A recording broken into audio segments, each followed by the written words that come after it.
Bienvenidos a la trama del saber. Aquí, cada día desenterramos verdades que pocos se atreven a contar. No dejes que el misterio termine aquí.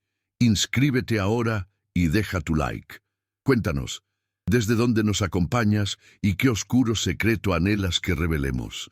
Ahora imaginen una joven princesa criada en una jaula de oro, que de la noche a la mañana asciende al trono más poderoso del mundo. Imagine cómo el peso de un imperio la transformó, cómo la tristeza más profunda la sumió en una reclusión que consumió su vitalidad, y cómo su cuerpo, glorificado en juventud, se marchitó y se encorvó bajo el implacable avance de la vejez y la enfermedad. ¿Qué horror más profundo puede haber que ver cómo la figura de una monarca, símbolo de una era dorada, se desintegra en la soledad y el dolor, mientras el mundo que ella misma ayudó a forjar continúa girando?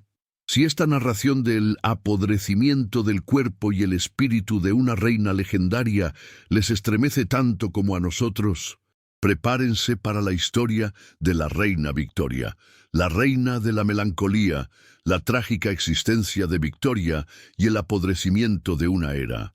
La mujer que la historia conocería como la reina Victoria vino al mundo el 24 de mayo de 1819 en el majestuoso Palacio de Kensington en Londres.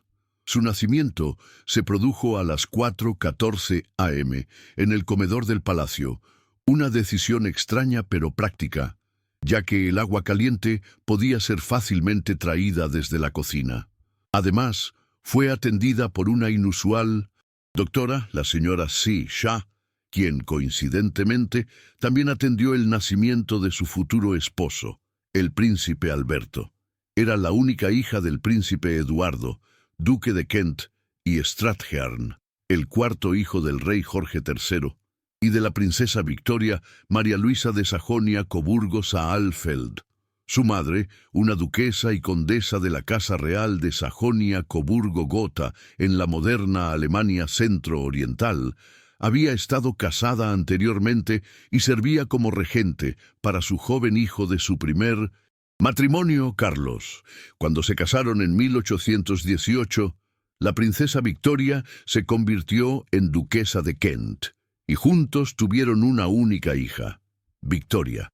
En el momento de su nacimiento, Victoria ocupaba el quinto lugar en la línea de sucesión a la corona británica.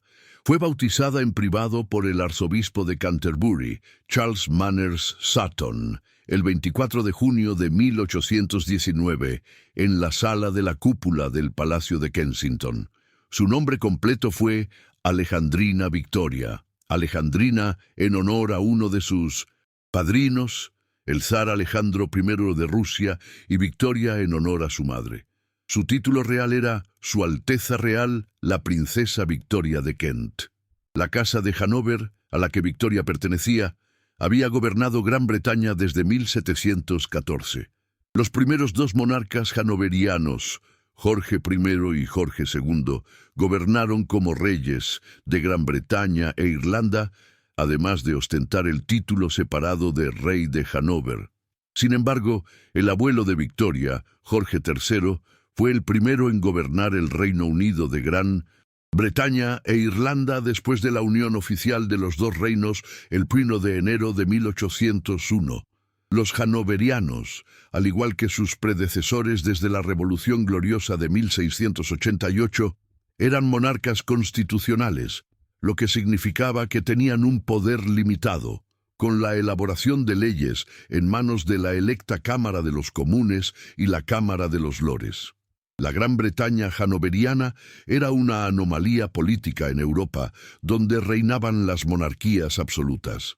El abuelo de Victoria, Jorge III, había supervisado momentos de enorme transformación, tanto para Gran Bretaña como para el mundo.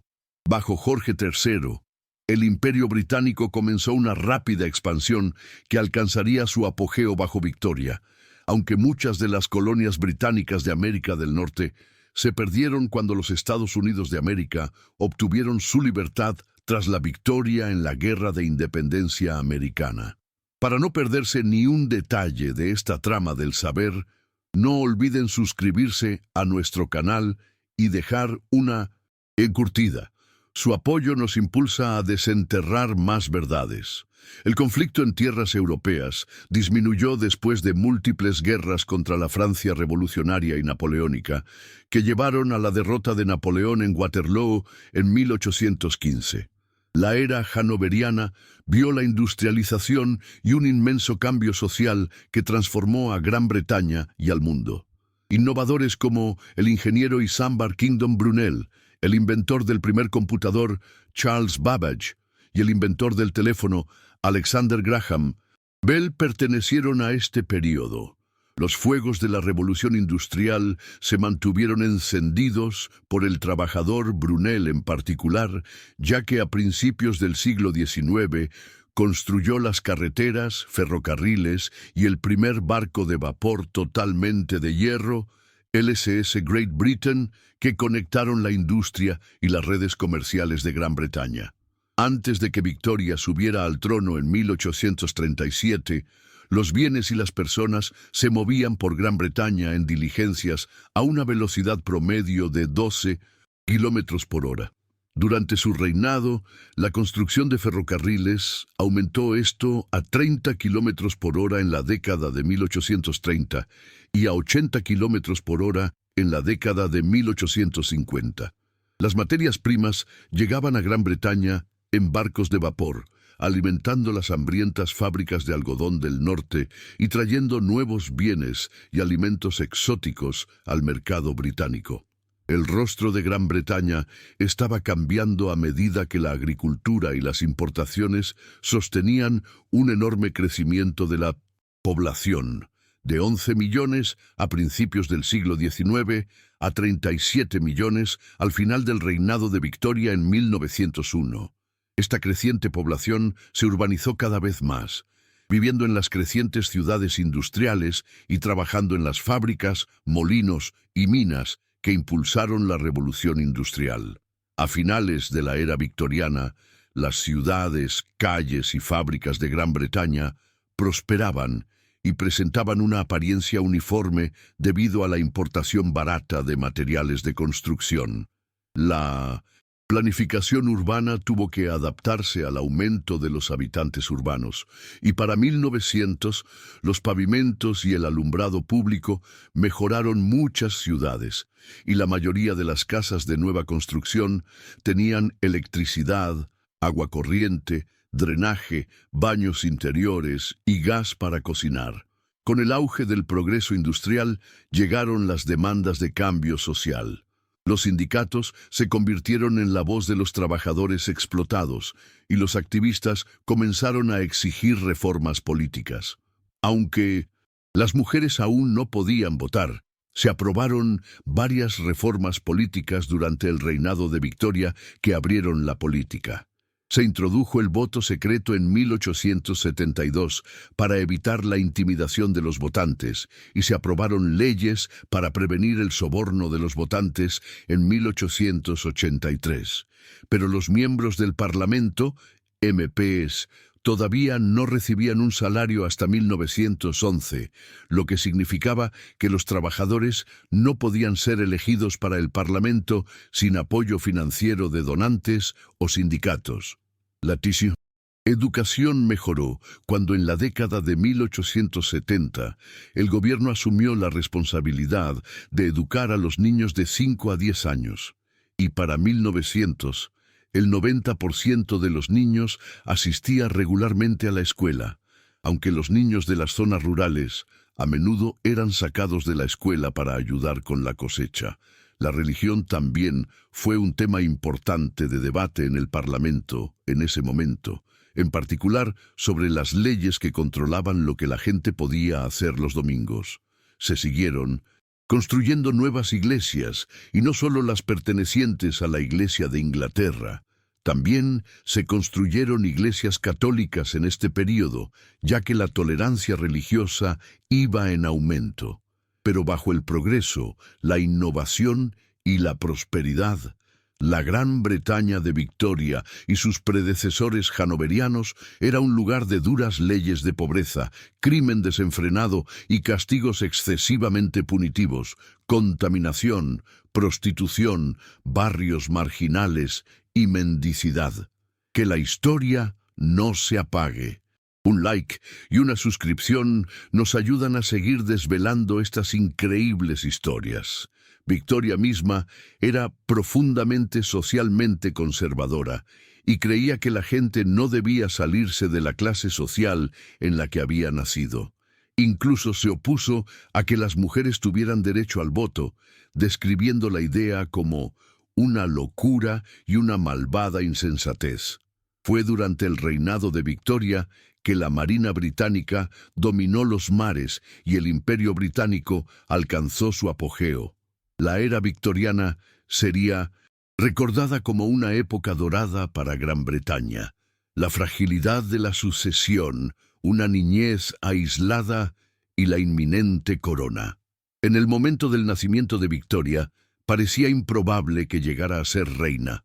Ocupaba el quinto lugar en la línea de sucesión al trono. Sin embargo, para cuando cumplió los 18 años, se había convertido en la heredera debido a la rápida sucesión de muertes de sus parientes. Cuando Victoria nació, su tío Jorge, príncipe de Gales, actuaba como regente, mientras el rey Jorge III sufría una debilitante enfermedad mental, que empeoró hacia el final de su reinado. Su tío gobernó como regente durante 9 años, y finalmente ascendió al trono en 1820, convirtiéndose en el rey Jorge IV. Incluso después de la muerte del incapacitado Jorge III, los problemas para la monarquía británica estaban lejos de terminar. Jorge IV se había casado con la viuda católica María Ann Fitzherbert en 1785 en una ceremonia secreta e ilegal. Cualquier hijo que tuvieran no sería considerado legítimo, así que Jorge fue finalmente persuadido de casarse con la princesa Carolina de Brunswick en 1795. Este segundo matrimonio, aunque legal y aprobado por las élites y el público, no tuvo un final feliz. La pareja tuvo una hija, la princesa Carlota, antes de separarse, causando un escándalo público. Jorge IV ya se había mostrado impopular debido a su naturaleza consentida, codicia y comportamiento disoluto. Luego, en 1817, la única hija de Jorge IV, la princesa Carlota, murió mientras daba a luz a un hijo muerto. 2 generaciones de herederos habían desaparecido y una desesperada carrera por producir un heredero legítimo comenzó entre los hermanos solteros del rey. El segundo hermano mayor, Federico, duque de York, ya se había casado con la princesa Federica Carlota de Prusia, pero la pareja no tuvo hijos, y Federico murió en 1827. El tercer hermano, Guillermo, duque de Clarence, más tarde rey Guillermo IV, abandonó a su amante de muchos años y se casó con la princesa Adelaida de Sajonia-Meiningen. Después de la muerte de Federico, Guillermo era el siguiente en la línea de sucesión al trono, y cualquier hijo legítimo que tuviera se convertiría en su heredero, por delante de su hermano menor Eduardo, el cuarto hijo. Pero Guillermo no tuvo hijos legítimos. El padre de Victoria, Eduardo, duque de Kent, era el cuarto hijo de Jorge III y rápidamente se casó con la madre de Victoria, la princesa Victoria, en 1818 para continuar la línea de sucesión. La viuda Victoria ya tenía 2 hijos de un matrimonio anterior. Su hija, la princesa Teodora, se convertiría en la amada media hermana y compañera de Victoria. Con su nacimiento, Victoria tomó su lugar en el orden de sucesión, detrás de su tío Guillermo IV, cualquiera de sus hijos sobrevivientes y su propio padre. A los 8 meses de edad, el mundo de Victoria se vio trastocado cuando su padre murió repentinamente en enero de 1820. La familia quedó con grandes deudas y bajo la mano controladora de la Sir John Conroy, exoficial de la Casa Real de Eduardo, quien afirmó que el padre de Victoria le había pedido que cuidara de su esposa viuda e hija. No dejen que el pasado se pierda en las sombras. Apoyen nuestro canal con un like y suscríbanse para más capítulos de La Trama del Saber. Cuando cumplió 4 años, Victoria comenzó su educación bajo la tutela del reverendo George Davis. Se decía que su nuevo tutor era paciente y educado, y la alentó a desarrollar sus talentos. Completó sus lecciones según un horario estricto y era particularmente buena con los idiomas, aprendiendo a hablar francés, alemán, italiano y latín, además del inglés que usaba en casa. También se benefició de la guía de un profesor de canto, el cantante de ópera Luigi Lablache, y de lecciones de dibujo del estimado pintor Richard Westall. Sin embargo, una educación rigurosa no fue la única dificultad en la infancia de Victoria. Su niñez fue estrictamente regimentada por su madre, la duquesa de Kent, y John Conroy. Su madre dependía cada vez más del controlador Conroy, en parte debido a las limitaciones de su inglés. Conroy era altamente ambicioso y ejerció su influencia sobre la duquesa y Victoria con la intención de controlar el trono, una táctica que habría sido especialmente efectiva si Victoria ascendiera al trono siendo menor de 18 años y, por lo tanto, requiriera que su madre actuara como regente. La ley de regencia de 1830 había previsto que la madre de Victoria gobernara como regente si el rey Guillermo IV moría antes de que Victoria alcanzara la mayoría de edad, una decisión que disgustó a Guillermo, ya que desconfiaba de la duquesa. Conroy se propuso intentar aumentar la popularidad de la duquesa, que era impopular entre la familia real en general. Se establecieron reglas estrictas para gobernar el hogar real, y Victoria en particular, reglas que se conocieron como el sistema Kensington. Como resultado de estas reglas, Victoria creció en aislamiento y ingenuidad. Todas las formas de independencia eran mal vistas y ella estaba constantemente supervisada. No se le permitía tener su propia habitación y tenía que dormir en una cama pequeña en la habitación de su madre. Ni siquiera se le permitía bajar las escaleras sin tomar la mano de alguien en caso de que se cayera. Victoria describió más tarde su infancia en el Palacio de Kensington como aislante y desmoralizadora. Dado este aislamiento, la niña Victoria tuvo muy pocos amigos y dejó entretenerse sola. Algunos de los pasatiempos favoritos de Victoria en la infancia incluían dibujar, escribir historias y hacer disfraces para su colección de muñecas con su amada gobernanta, la baronesa Lesen. También llevaba un diario y escribió más de 60 millones de palabras a lo largo de su vida. Pasaba horas jugando sola o con su perrito, el King Charles Spaniel Dash, e incluso le mandó a hacer pantalones. Ella se refirió a esta época como una de las más solitarias de su vida y solo tenía a su igualmente querida gobernanta y a su perro como compañía. Aunque Victoria llegó a resentir su aislamiento y las reglas creadas por Conroy, en cierto modo le beneficiaron. La determinación de su madre y de Conroy de mantenerla débil y dependiente de ellos, al mantenerla alejada de personas que consideraban indeseables, incluyendo a la familia de su padre y especialmente al rey Guillermo IV, quien tuvo varios hijos ilegítimos, resultó contraproducente. Su ausencia de la corte aseguró que no se la asociara con sus impopulares tíos y predecesores, Jorge IV y Guillermo IV. El ascenso y la gran reclusión, el apodrecimiento por la tristeza. Investigaciones archivísticas de los curadores de los palacios reales históricos han sugerido que la posterior memoria de Victoria sobre su infancia infeliz fue mal recordada. Hay mucha evidencia de que su madre la amaba profundamente y la consentía. estaba rodeada de su amada gobernanta y tutores de apoyo. Incluso disfrutaba de viajes a la costa, al teatro y al ballet, que era lo que más le gustaba. También realizó varias giras reales por el país entre 1830 y 1835. Como ávida escritora, registró estas excursiones y anotó sus impresiones del país.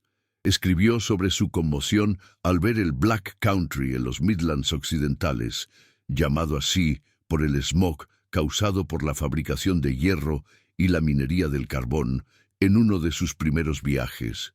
El país es muy desolado, por todas partes humeando y quemando montones de carbón, entremezclados con chozas ricas y carros y niños pequeños y harapientos.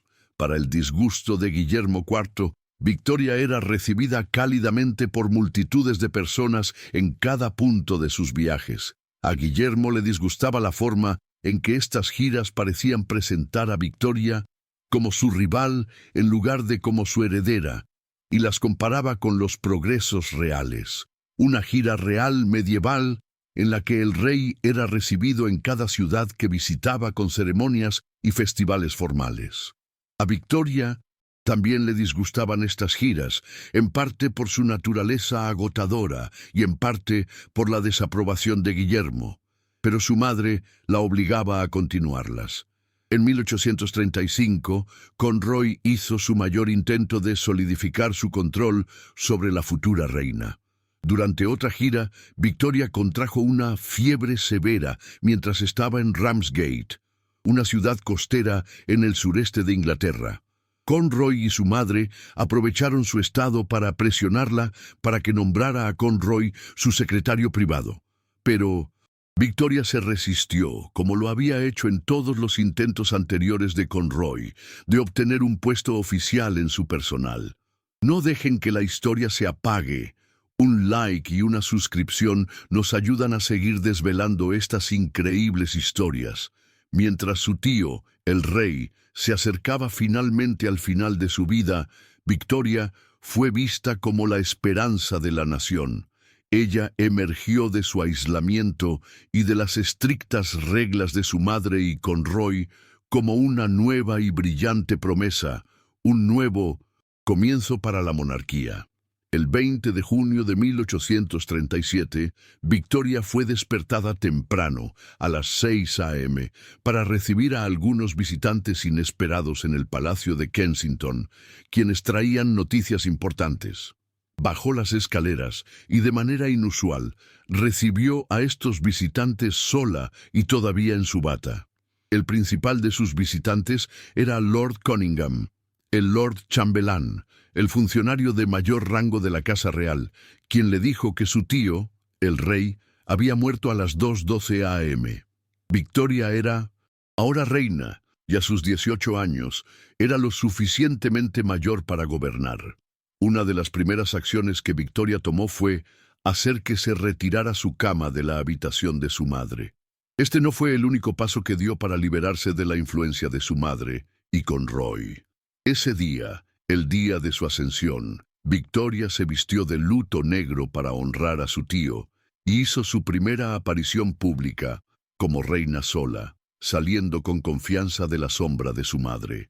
Su primera aparición oficial fue un éxito. 97 consejeros, ministros del gabinete y funcionarios llegaron al Salón Rojo del Palacio de Kensington para su primera reunión con la nueva reina. El duque de Wellington describió más tarde esta reunión del Consejo de Ascensión y señaló que, a pesar de la pequeña estatura de la nueva reina, Victoria medía solo 1,55, no solo había ocupado su silla, sino que había llenado la habitación. Enardecida por el éxito de su primera aparición, Victoria se dispuso a afirmar su influencia y a forjar una nueva vida para sí misma. Huyó del confinamiento del sistema Kensington y dejó el propio Palacio de Kensington para ir al Palacio de Buckingham, que se convirtió en su residencia principal. Despidió a Conroy y mantuvo a su madre a distancia, instalándola en un apartamento distante en el Palacio de Buckingham, y más tarde en una casa en Belgrave Square. Su gobernanta, la baronesa Lehzen, fue invitada a vivir en el Palacio de Buckingham como compañera de Victoria. Fue por esta época que Victoria abandonó su primer nombre, Alejandrina, y se llamó exclusivamente Victoria. A pesar de su confianza exterior, Victoria admitió sentirse nerviosa el día de su coronación, celebrada el 28 de junio de 1838. La coronación atrajo a miles de personas a las calles para vislumbrar a la joven y nueva reina. Victoria escribió más tarde en su diario que la visión de la multitud que la vitoreaba y saludaba desde su carruaje calmó sus nervios. Qué orgullosa me sentí de ser reina de una nación así. La coronación en sí no transcurrió sin problemas. El obispo trastabilló en sus líneas y dio por terminada la ceremonia demasiado pronto. Un noble anciano sufrió una caída, y el anillo de coronación fue colocado en el dedo incorrecto. Pero el público eufórico no recordaría estos percances, ya que disfrutó de fuegos artificiales y una feria en Hyde Park, así como de acceso gratuito a los teatros de Londres. Como en muchos momentos importantes del reinado de Victoria, se tuvo cuidado de permitir al público vislumbrar a la monarca y tener la oportunidad de celebrar la monarquía. A diferencia de su coronación, el primer año del reinado de Victoria transcurrió sin errores graves. Su juventud y distancia de sus impopulares predecesores fomentaron una visión idealizada de su reinado. Muchas personas esperaban una era nueva y esperanzadora bajo su gobierno. Su pequeña estatura, juventud, inexperiencia y género hicieron que la gente subestimara su agenda. Su género le había impedido asumir el trono de Hannover, en el que habían reinado sus predecesores, porque la antigua ley sálica excluía a las mujeres de la sucesión hannoveriana. En su lugar, el impopular hermano menor de su padre, Ernesto Augusto, duque de Cumberland, se convirtió en rey de Hannover, así como en heredero de Victoria hasta que ella tuviera un hijo. Pero Victoria estaba decidida a tener éxito como monarca de Gran Bretaña. Escribió en su diario: «Haré todo lo posible para cumplir con mi deber hacia mi país. Soy muy joven y quizás en muchas, aunque no en todas las cosas, inexperta, pero estoy segura de que muy pocos tienen más buena voluntad real y más deseo real de hacer lo que es justo y correcto que yo». Su primer año, que fue de color de rosa, fue seguido por un segundo año más difícil, en parte como resultado de su excesiva dependencia de sus ministros y asesores favoritos, particularmente del primer ministro Lord Melbourne, del partido Whig, y del rey Leopoldo de Bélgica. La confianza de Victoria en Melbourne y su estrecha relación provocaron rumores de que la nueva reina estaba bajo la influencia del primer ministro e incluso, a pesar de una gran diferencia de edad de 40 años, de que mantenían una relación romántica secreta, un rumor que nunca ha sido probado. Parece más probable que la inexperta Victoria recurriera a Melbourne en busca de consejo y lo viera como una figura paterna, dado que Melbourne era viudo y sin hijos. Muchos, incluido el aristócrata y diarista Charles Greville, señalaron que le tenía un cariño apasionado, como si fuera su hija, si tuviera una. Que la historia no se apague. Un like y una suscripción nos ayudan a seguir desvelando estas increíbles historias. En el año 1839, dos escándalos políticos amenazaron con empañar la reputación de Victoria. El primero fue una intriga cortesana que involucró a Lady Flora Hastings, una dama de compañía de la madre de Victoria, de quien se rumoreaba que esperaba un hijo ilegítimo con Conroy. Un crecimiento abdominal, que más tarde se comprobó en una autopsia que era un gran tumor en el hígado, alimentó estos rumores. Victoria, que albergaba un profundo resentimiento contra Conroy y su madre por su infancia restringida, creyó los rumores y exigió pruebas. Lady Flora se negó inicialmente a someterse a un examen médico íntimo, cediendo solo a un examen en febrero que demostró que era virgen. La familia Hastings, Conroy y los Tories opositores pusieron a la prensa en contra de la reina, afirmando que había difundido falsos rumores sobre Lady Flora, y Victoria fue abucheada durante sus apariciones públicas. Para empeorar las cosas, otro escándalo político sucedió rápidamente al primero, la crisis de la alcoba de 1839. Lord Melbourne había dimitido como primer ministro después de que los radicales liberales y los Tories votaran en contra de un proyecto de ley para suspender la Constitución de Jamaica. El proyecto de ley fue aprobado por una estrecha mayoría y retiró el poder político a los propietarios de plantaciones que se habían resistido a la abolición de la esclavitud. Se iba a formar un gobierno Tory bajo Robert Peel, pero la negativa de Victoria a permitir que Peel nombrara a sus damas de la alcoba, como era la costumbre política, provocó una crisis política cuando Peel se negó a gobernar bajo las restricciones que Victoria había impuesto. Melbourne regresó al cargo, y muchos cuestionaron la capacidad de Victoria para gobernar como monarca constitucional, una figura que debería estar por encima y al margen de la política parlamentaria. Cuando el apoyo a Melbourne en la Cámara de los Comunes finalmente se agotó en 1841, las damas de la alcoba más asociadas con los Whigs fueron reemplazadas cuando Peel se convirtió en primer ministro durante las elecciones generales de 1841.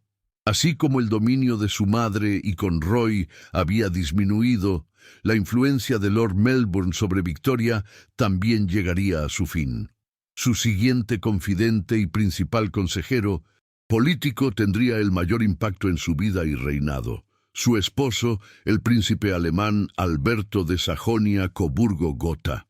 Victoria y el príncipe Alberto se conocieron por primera vez en mayo de 1836. Alberto, que también era primo de Victoria, fue invitado a visitar el Palacio de Kensington por la madre de Victoria y con el aliento de su tío, el rey Leopoldo de Bélgica, una unión entre ellos había sido planeada por sus familias casi desde el nacimiento. A pesar de la desaprobación del rey, Guillermo IV, quien había querido evitar otro matrimonio real Coburgo y prefería al príncipe Alejandro de los Países Bajos como pretendiente, Victoria y Alberto ya se habían hecho amigos durante la visita de Alberto en 1836. Pero no fue hasta 1839 que Victoria decidió que estaba lista para el matrimonio. El 23 de noviembre de 1839, Victoria convocó al Consejo Privado al Palacio de Buckingham para declarar su intención de casarse con Alberto. Había evaluado cuidadosamente el desfile de príncipes elegibles que se le habían presentado y concluyó que Alberto era extremadamente guapo, con un semblante de lo más encantador. Ya había escrito al tío de Alberto, el rey Leopoldo, a la edad de 17 años, antes de estar lista para el matrimonio, agradeciéndole la perspectiva de una gran felicidad. Ha contribuido a darme en la persona del querido Alberto. Posee todas las cualidades que se podrían desear para hacerme perfectamente feliz. La decisión de Victoria de casarse con Alberto fue compleja, ya que como reina, el amor no podía ser el único motivo para el matrimonio.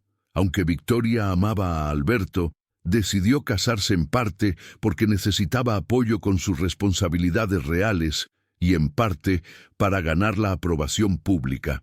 El 15 de octubre de 1839, ella le propuso matrimonio a Alberto, como exigía el protocolo real. Victoria se entusiasmó con su aceptación. La pareja se abrazó y Victoria escribió más tarde con alegría en su diario: «Oh, cómo lo adoro y lo amo. No puedo decirlo». La boda de Victoria y Alberto, el 10 de febrero de 1840, fue un evento público.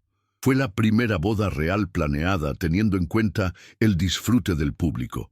La gente de Londres disfrutó viendo a la reina Victoria en un carruaje abierto de camino a la ceremonia en la capilla real del Palacio de St. James. Victoria lució un elegante vestido de corte de satén blanco en lugar de las ropas reales, presentándose como la mujer que era, además de como reina. El estilo ha sido copiado por las novias desde 1900. Entonces, también lució una corona de azahar sobre su velo, un broche hecho por Alberto y pendientes y un collar de diamantes turcos. El príncipe Alberto vestía el uniforme de un mariscal de campo británico. Se tomaron fotografías de la feliz pareja con sus trajes de boda y se compartieron ampliamente. La boda de Victoria, el vestido blanco, el paseo en carruaje por las calles, las multitudes que vitoreaban, sentaron el patrón para todas las futuras bodas reales que involucran la línea principal de descendencia de la familia real. Una fanfarria de trompetas anunció la procesión de la novia. Lord Melbourne encabezó la procesión con la reina siguiéndole del brazo de su tío, el príncipe Augusto Federico, duque de Sussex, quien ocupó el lugar de su difunto padre. Victoria se deleitó en su matrimonio. Se convirtió en una verdadera historia de amor. Escribió en su diario que el día de su boda había sido el día más feliz de mi vida. La pareja disfrutó de una luna de miel corta pero dulce y procedió felizmente a la vida matrimonial juntos. A pesar del estatus de Victoria como reina, tanto Alberto como Victoria eran tradicionalistas. Ambos creían que el hombre debía ser el dominante en cualquier matrimonio. Alberto demostró ser un esposo devoto. El primer embarazo de Victoria en 1840 ayudó a aliviar la situación. A medida que su embarazo progresaba, Alberto la apoyó, leyéndole los despachos diarios del gobierno cuando ella no se sentía lo suficientemente bien como para levantarse. Trabajaron estrechamente juntos en escritorios contiguos en el Palacio de Buckingham, y Alberto se convirtió gradualmente en el secretario privado de Victoria, asumiendo más de sus responsabilidades a medida que ella se acercaba al final de su embarazo y comenzó a dedicarse cada vez más a la maternidad y a su familia.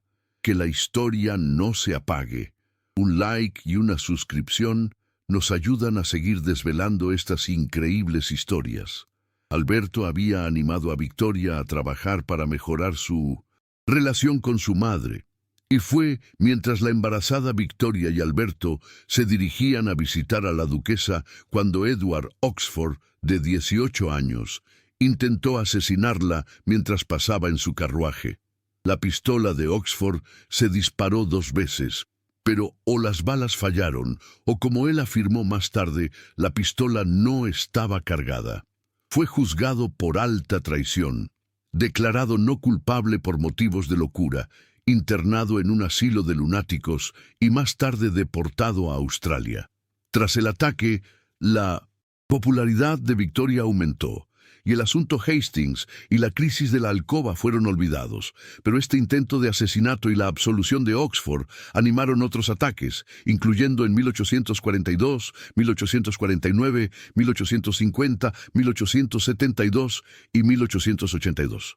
Más tarde en su vida, Victoria mostró una gran valentía cuando, tras esquivar un intento de asesinato mientras cabalgaba por The Mall, en Londres, el 29 de mayo de 1842, accedió a salir de nuevo al día siguiente para que John Francis, un asesino, pudiera ser atraído y capturado infraganti por policías de paisano.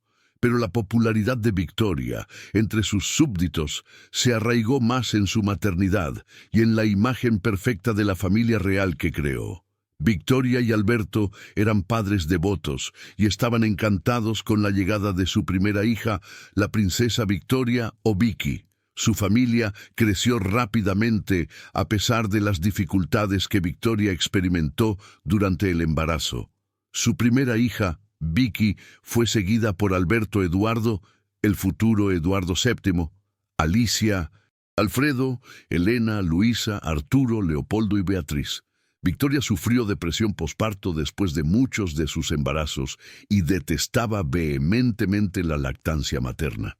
Para el momento de su octavo y noveno embarazos, promovió el uso de cloroformo como analgésico, a pesar de las protestas del clero, que lo consideraba contrario a las enseñanzas bíblicas, y de algunos miembros de la profesión médica que lo consideraban peligroso.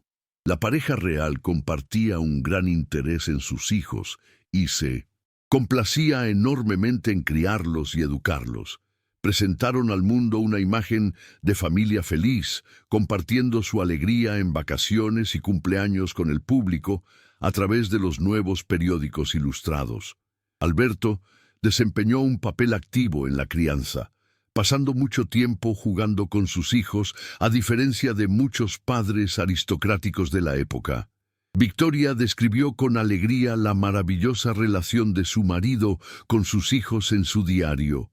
Es tan amable con ellos y juega con ellos deliciosamente. Alberto creó escenas alegres de navidades domésticas, popularizando tradiciones festivas como la decoración de un árbol de Navidad, que han perdurado hasta el día de hoy en los hogares británicos. La imagen de la feliz familia real doméstica contribuyó a la popularidad de Victoria. Se convirtió en un símbolo de armonía médica y dicha doméstica, ampliamente conocida por estar impulsada por fuertes convicciones morales, lo que la hizo muy popular entre las crecientes clases medias. Su prudencia financiera hizo que saldara con éxito las deudas de su padre y dirigiera un hogar relativamente sencillo para una realeza, en agudo contraste con los excesos de sus predecesores. Victoria reconoció que la opinión pública aumentaba cuando se dedicaba abiertamente a sus hijos, y permitir que Alberto asumiera algunas de sus deberes reales demostró ser una decisión acertada. Al contraer matrimonio, a Alberto se le había concedido el título formal de Su Alteza Real el Príncipe. Alberto, pero popularmente se le conocía como Su Alteza Real el Príncipe Consorte, un título que Victoria formalizó el 29 de junio de 1857. La efectiva colaboración laboral entre Victoria y Alberto fue resumida por Charles Greville en 1845 cuando escribió: «Son una sola persona, y a él le gusta y a ella le disgusta el negocio». Alberto pretendía crear un nuevo y poderoso papel como príncipe consorte. Reconociendo un rival en influencia sobre su esposa, Alberto persuadió a Victoria de enviar a Pilsentose, su confidente, la baronesa Lexen, de vuelta a Alemania para una tranquila jubilación después de la muerte del primer ministro Melbourne en 1842. Victoria se volvió completamente dependiente de Alberto. Que la historia no se apague. Un like y una suscripción nos ayudan a seguir desvelando estas increíbles historias. La sabia guía y las conexiones de Alberto resultaron invaluables para Victoria, pero ella seguía tomando la propiedad de las decisiones que eran importantes para ella. Mientras la gran hambruna azotaba Irlanda, matando a más de 1 millón de personas y desplazando a otro millón, Victoria fue denunciada como la reina de la hambruna en Irlanda. En enero de 1847, donó 2.000 libras de su dinero personal a la Asociación Británica de Ayuda, una cantidad que hoy equivaldría a varios millones, la mayor donación realizada por cualquier individuo. Apoyó la derogación de las leyes del maíz que mantenían el precio del grano artificialmente alto y alimentaban el devastador impacto de la hambruna para el pueblo irlandés. Ignoró audazmente la oposición protestante para apoyar el aumento de una subvención anual del gobierno británico al St. Patrick's College, Maynooth, un seminario católico en ruinas en Irlanda.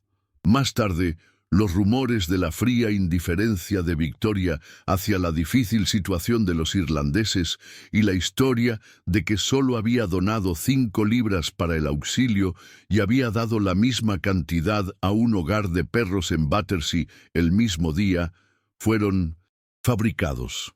La primera visita de Victoria a Irlanda en 1849, cuando la hambruna estaba casi terminada, fue un éxito. aunque no tuvo un impacto duradero en el crecimiento del nacionalismo irlandés. Victoria y Alberto tuvieron un gran interés en Europa y especialmente en mejorar las relaciones exteriores entre Gran Bretaña y Francia. Victoria se convirtió en la primera monarca británica en visitar a un monarca francés, desde que el rey Enrique VIII había visitado al rey Francisco I de Francia en 1520. A través de Alberto, Victoria estaba relacionada con la Casa de Orleans a través de los Coburgo y visitó al rey Luis Felipe I en Normandía 2 veces en 1843 y 1845. Cuando Luis Felipe le devolvió la visita en 1844, se convirtió en el primer rey francés en visitar a un soberano británico, y cuando fue depuesto durante las revoluciones de 1848, buscó exilio en Inglaterra. Las manifestaciones en Inglaterra de los cartistas y nacionalistas irlandeses no lograron atraer el apoyo generalizado que los movimientos revolucionarios estaban viendo en el continente europeo. Alberto también fue responsable de la Gran Exposición de 1851, que fue diseñada como una celebración pública de la innovación tecnológica y el crecimiento del comercio. Alberto era muy inteligente y estaba muy interesado en el comercio, la industria, el arte y la ciencia. La Gran Exposición presentó más de 100.000 exposiciones de todo el mundo e incluso exhibió el famoso diamante Koh-i-Noor de la India. Como Alberto era socialmente consciente, quizás más que su esposa, la Gran Exposición tuvo un precio justo para permitir que cualquiera la visitara. El abono de temporada de precio máximo de 3 guineas equivalía a más de 2.000 libras en dinero actual, pero también había entradas diarias baratas disponibles a un precio razonable de un chelín. Más de 6 millones de personas visitaron la Gran Exposición. Dio a muchas personas su primer contacto con el mundo exterior y fue ampliamente elogiada como un gran éxito. La propia Victoria estaba tan cautivada por el proyecto de su marido que visitó la exposición casi todos los días durante 3 meses. La Gran Exposición también tuvo admiradores extranjeros. Napoleón III de Francia invitó a Victoria y Alberto a la Exposición Universal en agosto de 1855, después de visitar a la pareja real en Londres a principios de ese año. También fueron invitados de honor en un extravagante baile en el Palacio de Versalles y visitaron la tumba de Napoleón I en su viaje. Victoria y Alberto también buscaron fortalecer las relaciones con la patria alemana de Alberto. En 1858, la hija favorita de Alberto, Vicky, su primogénita, se casó a los 17 años con el príncipe Federico Guillermo de Prusia, el futuro Kaiser de Alemania, el 25 de enero de 1858, en la capilla real del Palacio de St. James en Londres. Alberto esperaba que la educación liberal que le había dado a su hija la ayudara a dirigir Prusia, y más tarde el imperio alemán hacia una monarquía constitucional liberal basada en el modelo británico, pero calculó enormemente mal, sobreestimando la fuerza de la muy pequeña clase media en Prusia y subestimando la popularidad del conservadurismo. Vicky no tendría la vida feliz que tuvo su padre cuando se casó con una familia real extranjera. Vicky fue criticada por sus puntos de vista excesivamente británicos sobre la monarquía y sus orígenes ingleses.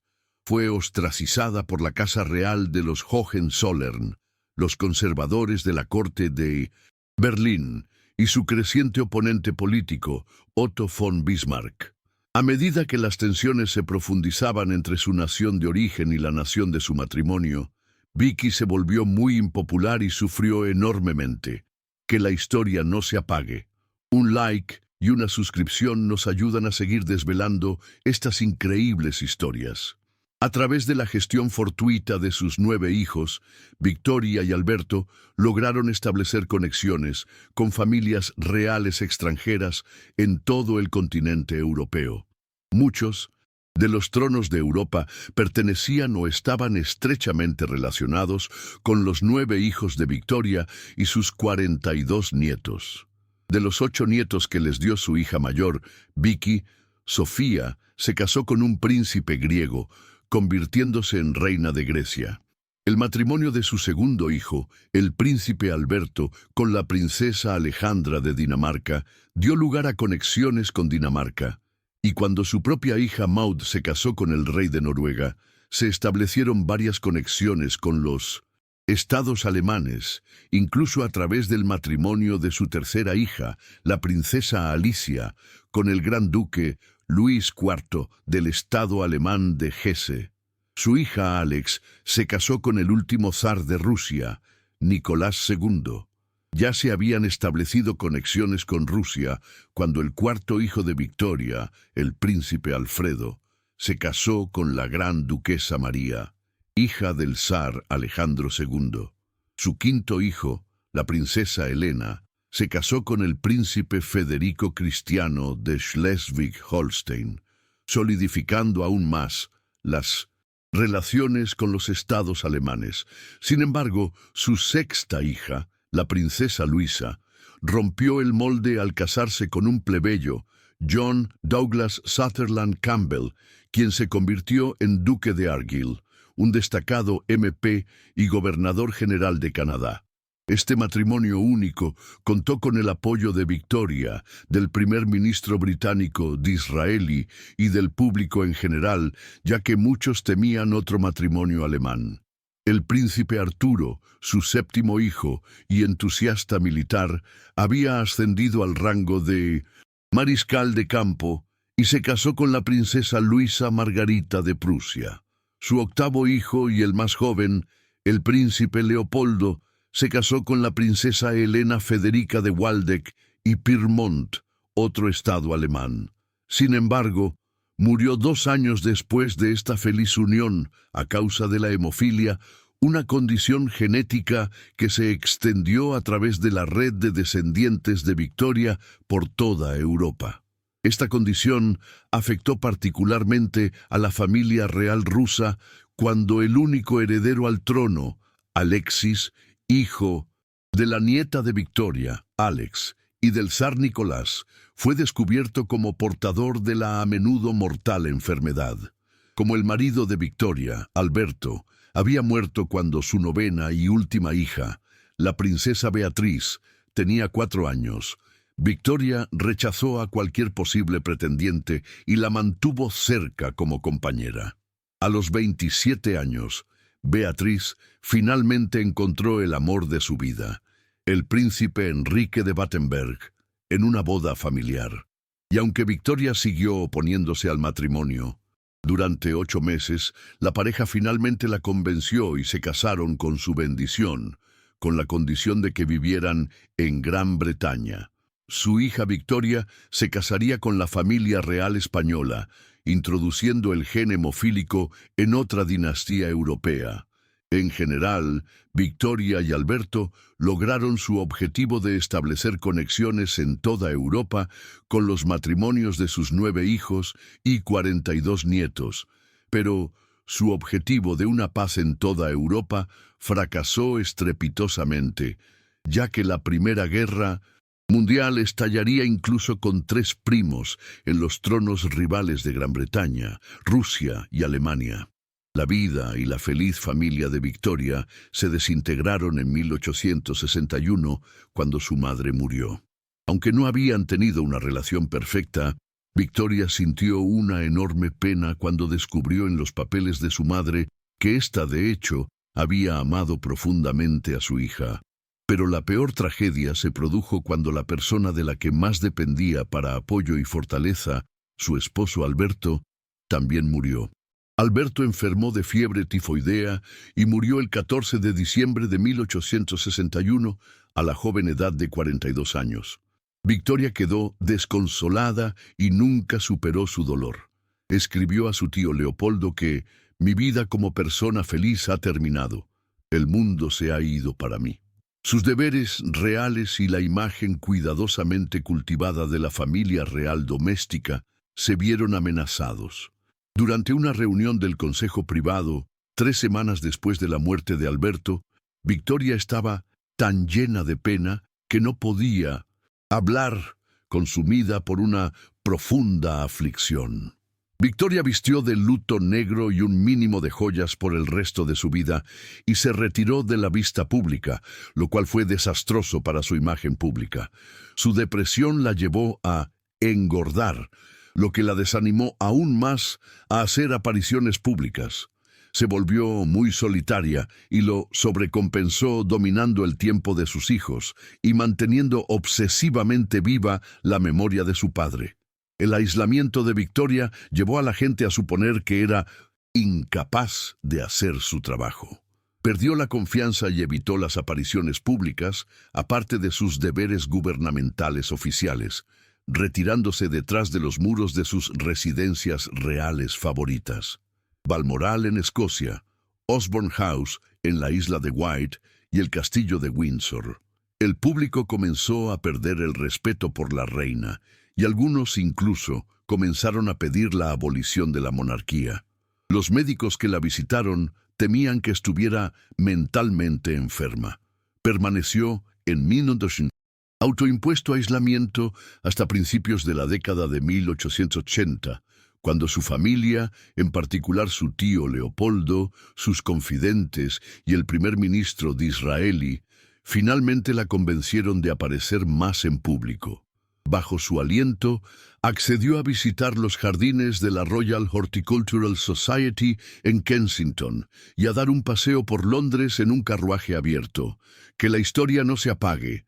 Un like y una suscripción nos ayudan a seguir desvelando estas increíbles historias, pero fueron realmente dos hombres, John Brown y Abdul Karim, quienes lograron sacar a Victoria de su dolor lo suficiente como para reparar completamente su imagen y volver a involucrarse en la esfera política. John Brown, un montañés de habla sencilla y el sirviente de Victoria, se convirtió en uno de sus favoritos en 1861. Victoria describió su presencia constante como un verdadero consuelo.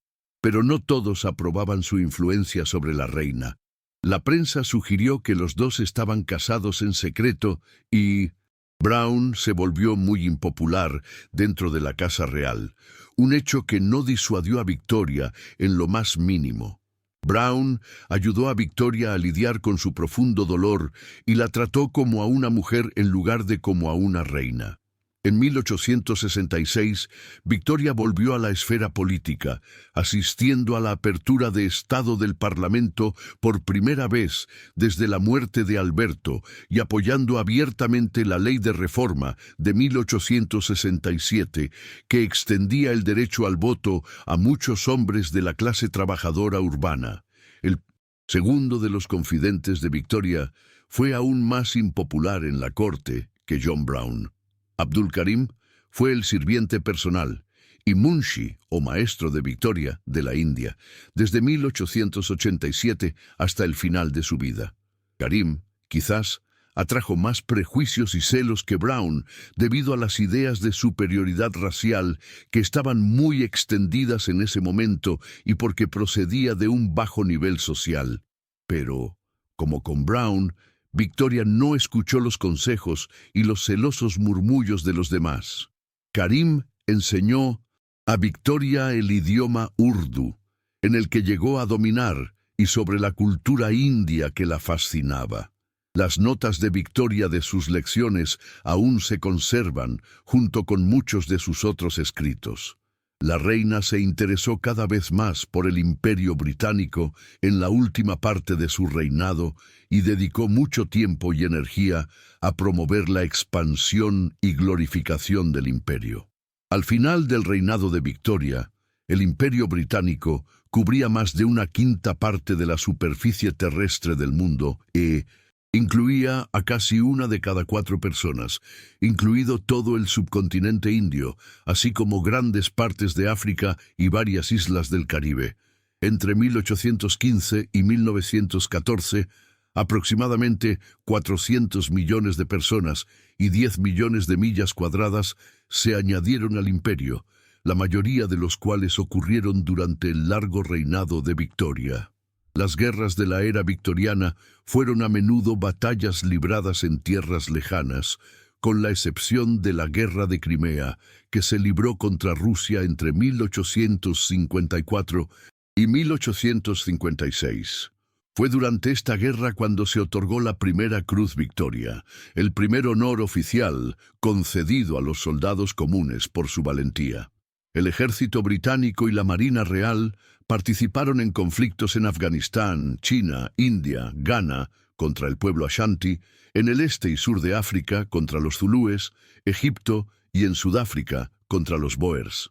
Victoria no era ingenua sobre el costo del imperio, estaba muy a favor del expansionismo y el imperio y aprobaba profundamente la política exterior expansionista del primer ministro de Israel.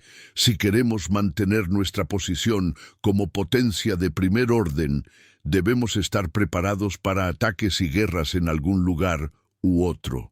Ella veía la expansión del Imperio Británico como necesaria para la civilización y para proteger a los pueblos nativos de gobernantes agresivos.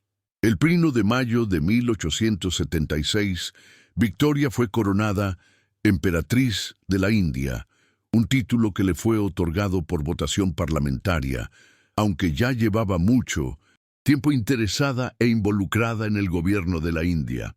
En la década de 1840 había registrado su disgusto por el comportamiento de la Compañía de las Indias Orientales, una corporación semiprivada que dirigía los territorios británicos en la India y se beneficiaba enormemente del comercio en la región. En 1856 escribió: «Siempre siento lástima por esos pobres príncipes indios depuestos». Victoria había conocido a uno de los hombres depuestos por los británicos, Duleep Singh, el último Maharaja del Imperio Sikh, quien había sido depuesto por los británicos en 1848 y fue invitado a conocer a Victoria y Alberto en 1854 después de convertirse al cristianismo. A pesar de un intento de regresar a Lahore y recuperar el trono más tarde en su vida, se reconcilió con Victoria en 1890, cuando ella le concedió un perdón total. Victoria se convertiría en la madrina de la hija de Singh, la princesa Sofía Alejandrovna Duleep Singh, quien se convirtió en una destacada sufragista inglesa y hizo campaña por los derechos de las mujeres fuera del palacio de Hampton Court, donde Victoria había permitido que su familia viviera. A pesar de su interés en la India, su dominio del idioma urdú y su amistad con Abdul Karim, Victoria nunca visitó la India.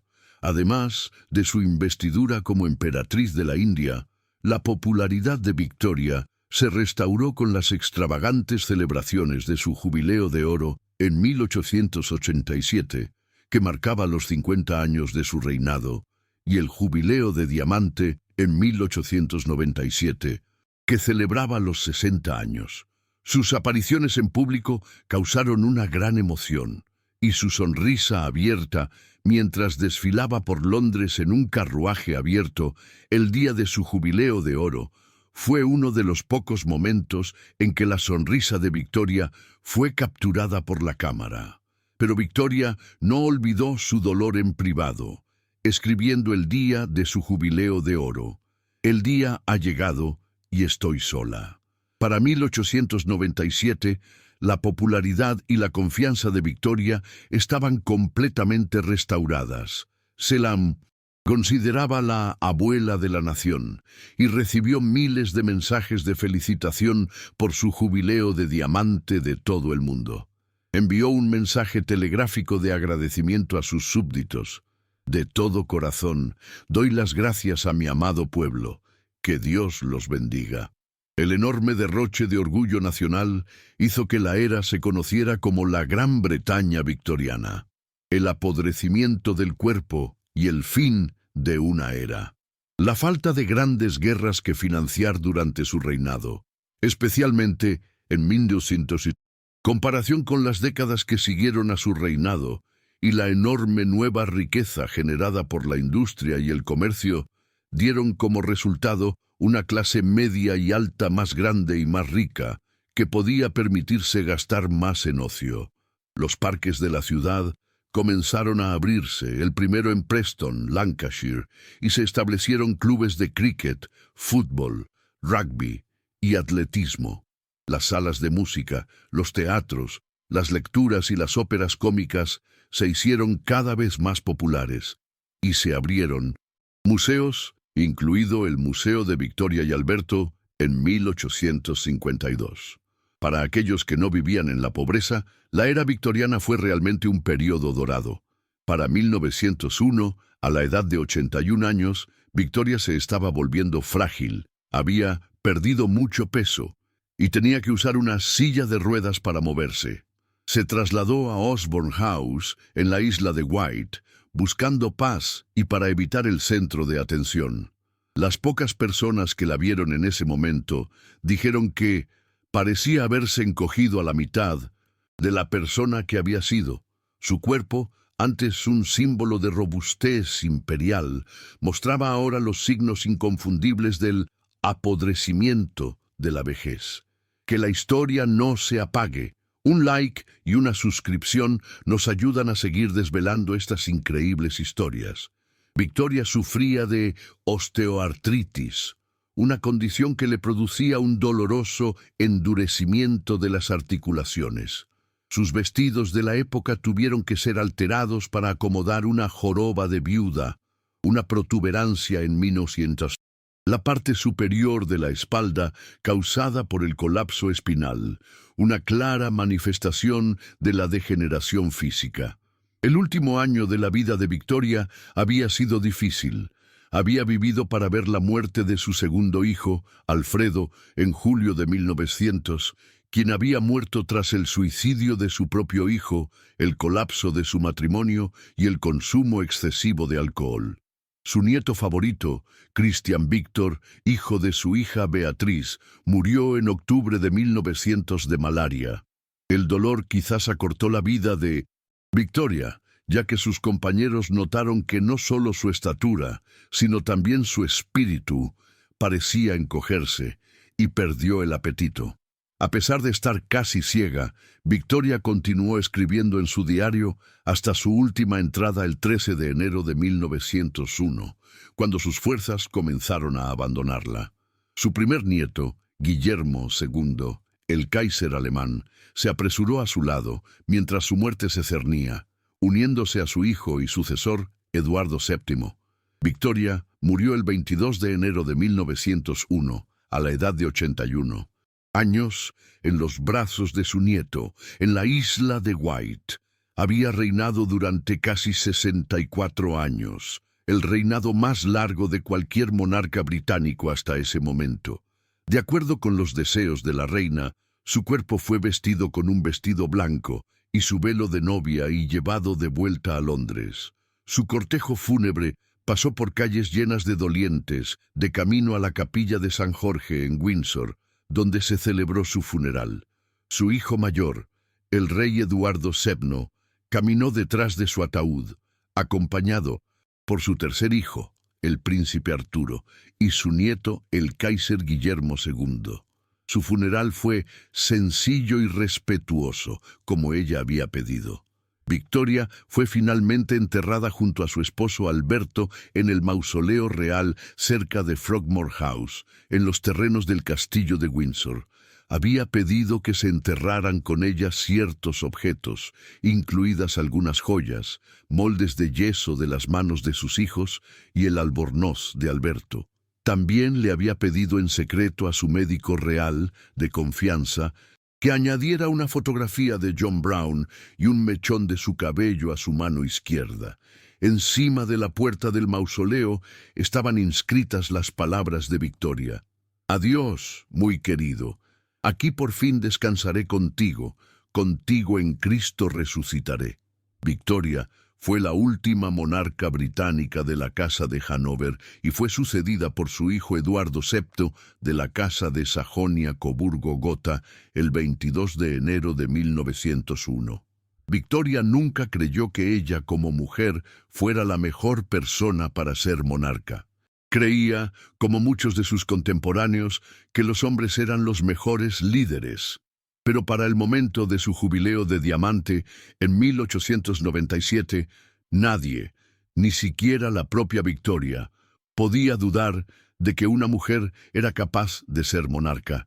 A pesar de varios años de impopularidad cuando se convirtió en una viuda reclusa, Victoria fue inmensamente popular, especialmente en las décadas de 1880 y 1890. A muchos les parecía una figura matriarcal benévola, por encima de la política. Solo después de su muerte y la publicación de sus diarios y cartas se hizo evidente la extensión de su profunda influencia política. Aunque limitada por la monarquía constitucional que representaba, Victoria aprovechó sus derechos, es decir, el derecho a ser consultada, el derecho a animar y el derecho a advertir, como afirmó Sir Walter Bagehot, y en más de una ocasión alteró la dirección de políticas y políticos ejerciendo su influencia. Victoria, a pesar de su falta de confianza, había sido una política hábil, que se presentó con éxito como una esposa y madre devota, un ideal que los victorianos amantes del hogar idealizaban. Identificada con estrictos estándares de moralidad personal, Victoria trajo estabilidad a una monarquía que había sido sacudida por una serie de reyes poco confiables y a menudo impopulares. Hizo que la monarquía fuera más accesible, por ejemplo, al abrir al público su lugar de nacimiento, el Palacio de Kensington, en 1899, al establecer el tono orientado al público de sus propias bodas reales y futuras, y a través de sus apariciones públicas como en la Gran Exposición. El reinado de Victoria llevó a Gran Bretaña a través de un tumultuoso período de cambio industrial, económico, tecnológico y social. Había supervisado una enorme expansión en el extranjero y estabilidad y crecimiento en casa, y su reinado fue recordado por los victorianos y sus descendientes como una edad de oro de la grandeza británica. Sin embargo, en algunos aspectos, su legado y el legado de 1980, su era, se han vuelto más controvertidos con el tiempo, a medida que los historiadores evalúan el costo del progreso industrial y la expansión en el extranjero. Las experiencias de los súbditos no británicos del imperio y de los pobres en Gran Bretaña ahora se incluyen en la narrativa de la era victoriana. La investidura de Victoria como emperatriz de la India y su papel como líder del imperio complican su legado. La intención de Victoria y Alberto de promover la paz en Europa, estableciendo una red de alianzas a través de matrimonios reales, representó otro fracaso. Aunque Victoria era conocida cariñosamente como la abuela de Europa y había casado con éxito a sus 9 hijos y 42 nietos en varias casas reales europeas, la guerra no se evitó. Para el cambio de siglo XX, los nietos de Victoria estaban en los tronos de Alemania, Rusia, Dinamarca, Grecia, Noruega y España. Pero su visión de una Europa pacífica no se haría realidad, ya que su propio nieto, el Kaiser Guillermo, llevó a Alemania a la guerra contra Gran Bretaña en 1914. Entre sus descendientes notables, los 3 primos, el Kaiser Guillermo II, el zar Nicolás II y el rey Eduardo VII, han sido a menudo culpados por los historiadores por el estallido de la Primera Guerra Mundial. Pero el legado de Victoria y Alberto perdura, ya que sus descendientes vivos aún ocupan varios tronos europeos, desde sus vínculos con los monarcas actuales hasta la historia de la era victoriana que se enseña a los niños británicos en la escuela. Victoria perdura. Su imagen como una anciana majestuosa, vestida con su atuendo de luto negro, la ha definido hasta el día de hoy. Pero una imagen más compleja de Victoria y su era está saliendo a la luz.